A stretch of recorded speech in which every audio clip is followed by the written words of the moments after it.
I hate to do this, okay? Alam ko mahirap mawalan ng trabaho. Lalo na ngayon. Napakahirap ng buhay. Pero, sana po, we are sending a message loud and clear to everyone in government and everyone in the DOTR, everyone in the airport, everyone in the port, everyone in the railway, everyone in the road sector, LTO, LTFRB, everyone, that we will not tolerate this sort of behavior against our citizens. So we are hereby announcing the termination of all the people in the OTS who were involved in this incident. Ilan ba?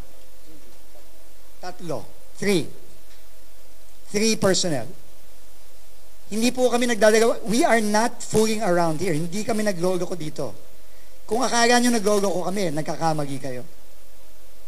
Kung akala nyo, ginagawa lang namin to for show, nagkakamali kayo. No, and the appropriate investigations will be conducted and the proper administrative charges will be filed after the investigation has been conducted. But now we are terminating them already today.